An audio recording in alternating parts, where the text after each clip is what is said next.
Hello viewers, welcome back to Legacy Finance. In today's episode, I'll be sharing with you one of the very sensitive topics out there, and that is the concept of why Africa is poor, or why are there so many poverty-stricken people in Africa. Now, over the years, a lot of people have done research into this area, and they have come out with so many other causes or reasons as to why most Africans are poor.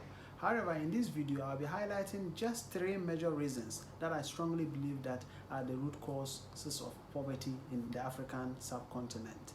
And if you are new to the channel, Legacy Finance is all about personal investments, entrepreneurship, and personal investments. So you may consider subscribing if you are interested in content like this, and remember to like this video because it helps a long way to help us to promote this channel. Now, many people who have done research into Africa and its causes of poverty have attributed it to so many factors. Some of them believe that Africa is poor because of the long period of colonialization that Africa suffered from for a period of say 50 years to over 100 years. Now, people believe that this colonial era was a period that most Africans were not taught how to reason for themselves and to think for themselves, to make decisions for themselves. The colonial masters controlled everything, and they only used the Africans as a tool or laborers to work on their various projects so that they can make enough money from that and return the money back to their various countries. So people believe that this period of colonialism has affected the African in terms of being productive in the workspace. That is one argument put out there about as to why most Africans are really poor. And some even still say that even till date, some of the colonial masters still have a dominating effect on some of these African countries, such that most of their resources are still mined and owned by these colonial masters, and the African just works there as a laborer or a tool out there. So that is one of the reasons people believe that Africa is still poor. Now, others also attribute the poverty in Africa to its geographical location. Some believe that because of where Africa is located in the world, that is the main reason why most Africans are poor, attributing to the fact that we are directly under the influence of the sun, and that doesn't help us in our way of thoughts and thinking. Okay, others too have also attributed it to the fact that Africans are dark or black in color. And that is one of the main reasons why Africans are poor as they are. And they associate the color dark with something bad and something evil. Okay. However, in this video, I'm going to be highlighting just 3 reasons that I strongly believe that are the root causes of poverty in Africa. Now, the first on my list is what I call mindset. Mindset. Mindset is all about the beliefs, the thoughts that you hold in your mind. Mindset is all about the beliefs and the thoughts that you hold in your mind. Right now, you are thinking and feeling the way you are feeling because of the kind of mindset that you have. Okay. Now, most Africans have a certain mindset when it comes to finances. Most Africans believe that money is evil. Okay. Now, with this kind of mindset, it doesn't help you to pursue money. It doesn't help you to look for money. And once you don't look for money, money will not come to find you. It will keep you being poor. So if there can be a shift from this kind of mindset to a mindset where you believe that money is just a tool, money is not human, money has no sense of direction unless you the one bearing it gives it that sense of direction. So until there's a shift away from the fact that money is evil to the fact that we think that money is just a tool and it's you the end user that dictates whether it is good or bad. And this really makes a lot of sense because it is you that will dictate what you do with the money, that will dictate how the outcome will be. If I have money, for instance, today, and I decide to use it to invest in myself, to spend in buying digital courses that are aimed at making me better, or to invest in other people that I know that they have the potential to go far but do not have the proper funding, or I invested in projects that do not have an immediate return but over time will produce a huge return, or I choose to invest in the economies of countries. In this case, money becomes a very good thing. It becomes a utility. However, the same money could have been used by me to sponsor terrorist attacks. So in this case, the money becomes evil. Okay, so money is neither good nor bad. It is just a tool that you can use to achieve an end. So depending on the end that you want to achieve, that is where money becomes good or bad. And the second thing about this mindset is money doesn't make people bad or good. Money only reveals your inherent character. Money that is found in someone who was already bad or evil only becomes money that is in the hands of an evil person. Money that is in the hands of a good person means that the person was already good. So money only exposes your true nature. It doesn't make you bad or evil.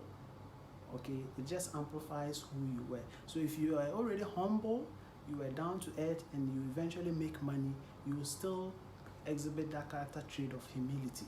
If you are proud, you are pompous, you are arrogant, and you eventually make money, you still continue to sustain those kind of character traits. So it is very important that most Africans get the right perspective of money. Money is not evil. Money doesn't do good. Money has no sense. It is you, the bearer, that will give it a sense of direction.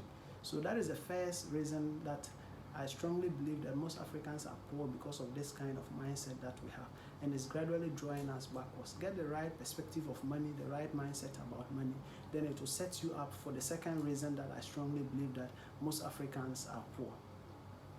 Now, if you are getting some value out of this video, I strongly encourage that you give this video a like. It helps in the Google algorithm to send it out to more people to help grow the channel. The second reason that I strongly believe that most Africans are poor is because we do not get educated financially. If you look at our educational system, it was designed by our colonial masters, and most of the programs they introduced were programs that were aimed at helping us to be very good servants to them.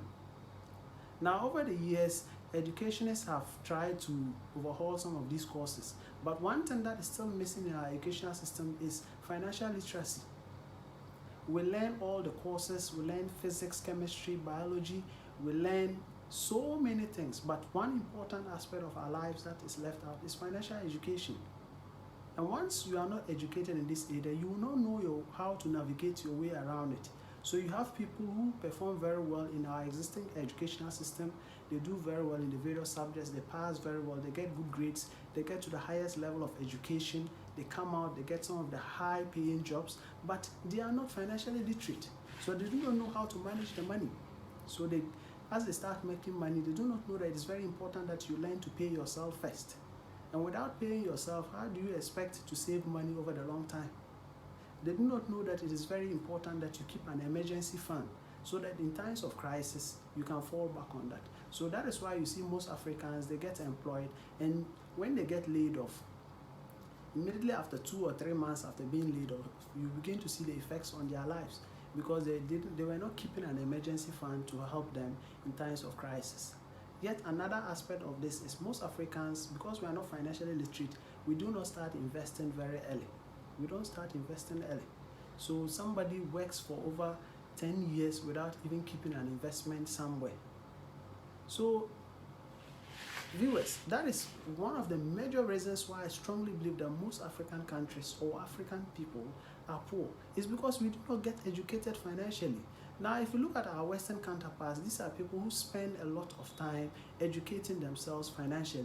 They attend seminars, they attend workshops relating to finances, they buy digital courses, they go online to get educated financially. And financial related programs are taught at the highest levels of their educational systems, so that people become very confident in this area, so that they can help manage the resources of their countries very well. So it's very important that we get educated financially.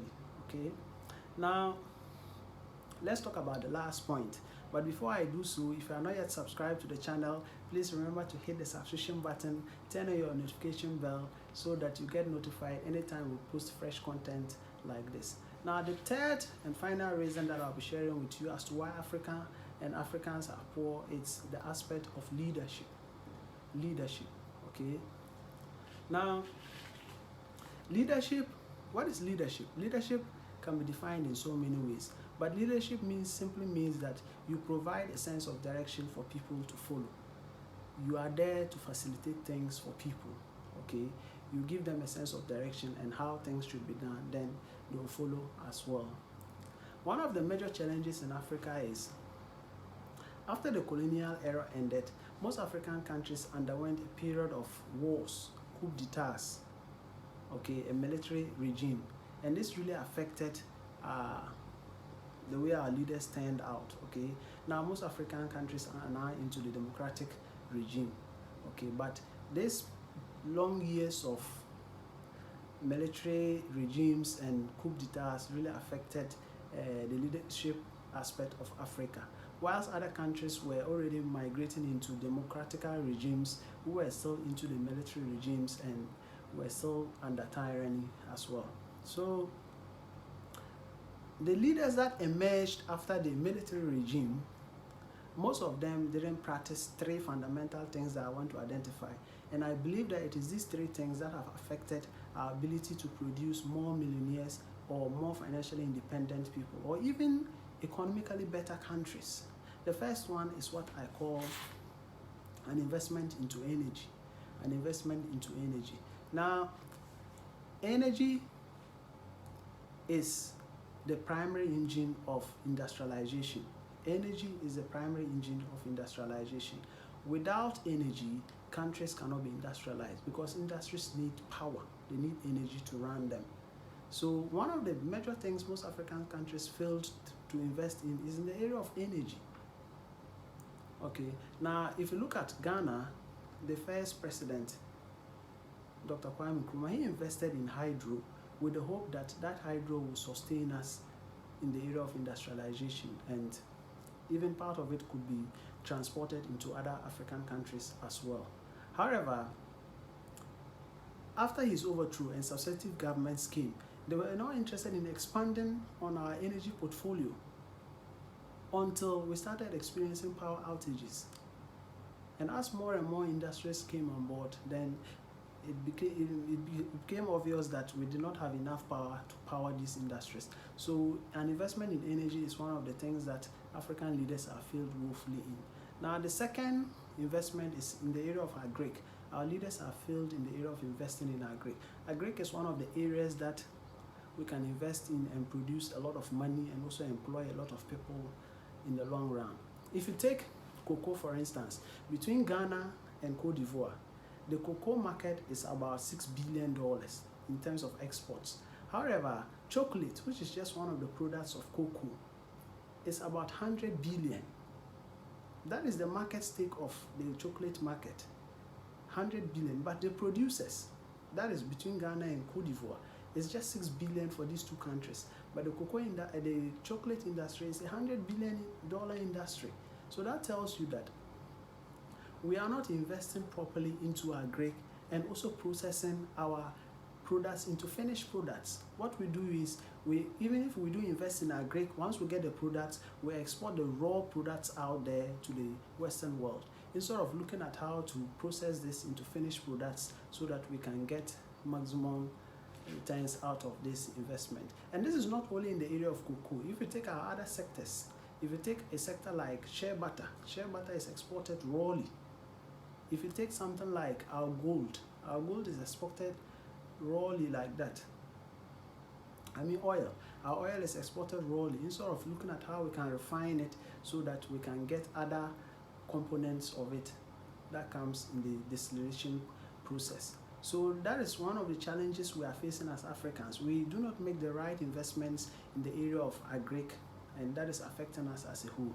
Imagine the number of jobs and creation that you provide through an expansion in your investment in the area of agric.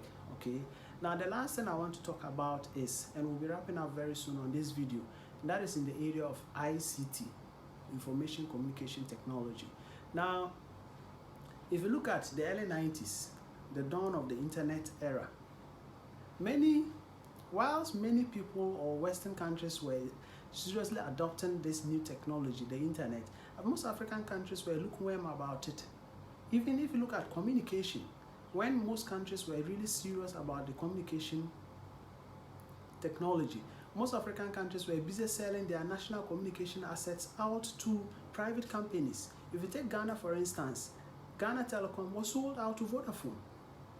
We never even saw the potential that communication can bring in these present times. So we sold out a national asset to a private investor, and now look at the revenues that Vodafone is making. All that the government now does is to take money in the name of taxes. So we didn't really identify ICT very early as something that could really transform us as a continent. And even till date, I still strongly believe that we have not yet seen the full impact of ICT. We are still learning how to work with Word and Excel, when other advanced countries have gone beyond that and they are now creating apps. We are still learning how to hold a mouse, how to right click and left click. And this, I strongly believe, that is one of the primary causes of poverty in Africa.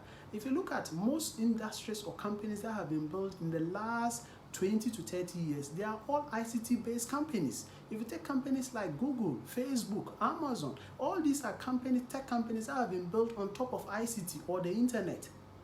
However, in the case of Africa, we don't see this happening. So we have not really involved ourselves in the concept of what the ICT seeks to offer us and what it can really do for us. So if you look at the analysis, these three reasons, they may be very brief, but they are the primary causes of poverty in Africa and why Africa is underdeveloped. I strongly believe with every strength in me that if we are able to identify and resolve the concept of mindset, that negative mindset we have towards prosperity, towards finances, we're able to resolve that, and we're able to get ourselves educated financially, overhaul our whole educational system to involve courses that will educate us financially so that it will set us up to be financially independent. And the last but not the least, leadership. If you're able to resolve the concept of leadership and understand what leadership should really mean to us, and really make our institutions work as they should work, so that people who break them are brought to the law. If you are able to resolve these three things, I strongly believe that as youth of Africa, it will set a platform for us to really prosper and compete with anyone across the world. So, viewers, those are the major reasons that I strongly believe that are the main causes of poverty in Africa. If you are really getting value out of this video, I strongly recommend that you give us a like. It helps us to grow the channel. And if you have not yet subscribed, consider doing so. And in the comment section below, I would like to hear from you. What do you think are the major causes of poverty in Africa? Why are African youth suffering? Why are African youth so poor compared to their Western counterparts? Please let me know in the comment section below. And if you feel that I should make another video around the subject of Africa, you can suggest to me so that I can create another video as to how we, the youth of Africa, can take advantage of our heritage and really develop and attain early financial independence. Thank you very much for watching, and I encourage that you like our other videos and watch our other videos. Bye.